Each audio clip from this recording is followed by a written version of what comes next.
Ebro. What happened? Iggy Azalea is coming for your neck. I don't even know if you've seen these tweets. I don't even know if you realize what happened. All right, so in an interview with GQ, Iggy Azalea said that she sparked a change in hip-hop, right? So Hip Hop Wired tweeted, tweet your face when Iggy said she sparked a change in hip-hop. So a lot of people were tweeting all these funny little memes and faces, and of course you chimed in, right? I mean, I retweeted it and I put a photo of my daughter when she was mad young, giving me the super side eye. When she was mad young? Yeah, she was a tiny little Yeah, She's a 6 teenager months old already. now. She's a teenager. Okay. So Iggy replied, and she's like, at old man Ebro, I'm talking about changing who we accept having a voice in hip-hop. But you ain't changed that As the only either. white Australian woman with a #1. Hold on, she says, you can mean me all you want, but I have changed many people's opinions about allowing different voices to be heard. Then she says, you guys are the biggest haters. You try to exaggerate everything I say to make it seem like I have a godlike complex. Stop the music real quick. Oh, just there's more. real quick. Can I Keep just, going. let me Yes, finish. a little Just bit let more. me finish. Keep going. Iggy You Azalea, never keep thought the going. day would come where I'd exist, and I'm here. Many love it. Deal with it, ladies. Fam. I have to throw in some Yo, sexism. Iggy, before you was popping, I brought you up here. We showed you love, asked you questions. Then when you was struggling, we brought you up here because the single wasn't popping. Then the single got popping, we still showed you love. People was hating on you, we still showed you love. So you stop it and you knock it off. You getting on Twitter acting like I'm the first Australian woman. It's like when they go, it's the #1 movie on a Sunday in the week of May when there's a full moon on a Friday. Right. It's so random. There's been mad diverse voices in hip-hop for a long time. Stop, man. Stop. You're not allowed to, as the white artist, say, I am the catalyst for change because now it's acceptable to be white. It's always acceptable to be white. Okay? It's America. That's your Flesh and Light report. The time is 9:01, going up to 39 degrees. Alternate side part. Iggy's being silly right now. I'm sorry, Laura, but she's being silly. The #1 rapper from Australia. Or New Zealand. With a ponytail that's blonde and 6 feet tall on Def Jam Records. With a song that sounds like a mustard song, but it's not. And we're not sure because we don't know. We don't know. But I don't want this thing to go left with Iggy because she kind of went at us after the Azalea Banks interview as well. We have always been supportive. I do not think the negative things about Iggy are based in who she is as a person, but it's comments like that yesterday. It's her consistently handling things poorly. Iggy, you need us.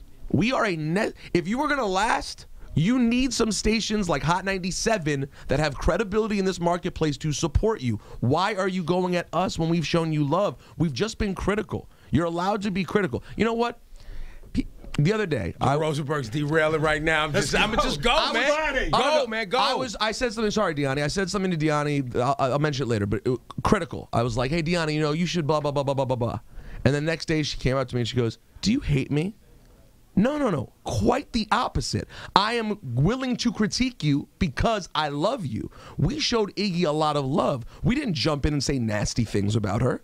We simply participated in a conversation that everyone's having, and we did it reasonably. We've never said anything crazy about her. And part of the hip-hop culture for some people who are very young and think everything is kumbaya and hunky-dory.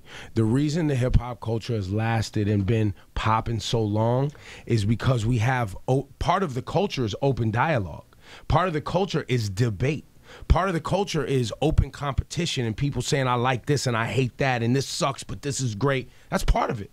You can't just check out and get frustrated and angry. That's my problem. You just started. Are you trying to survive in this game for the next 20, 30, 40 years? You signed up to be a celebrity, by the way, and she can't melt at everything. She can't melt at criticism. She can't melt when a paparazzo follows her in a parking lot. All of these things are part of the game. Yo, you're upset. And we're on the good, because we're on the good side. This is silly. Are you defending me against Iggy Azalea right now? Never thought I'd see the day.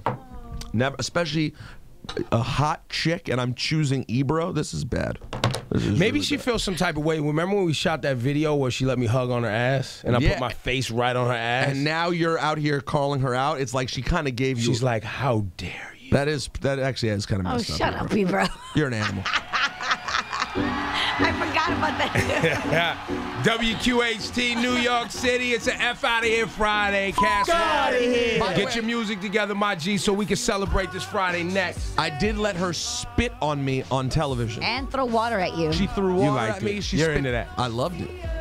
But it's trust. I showed her trust and love, and now she's turning on us. No! No! No! No! Iggy Azalea changed hip-hop forever.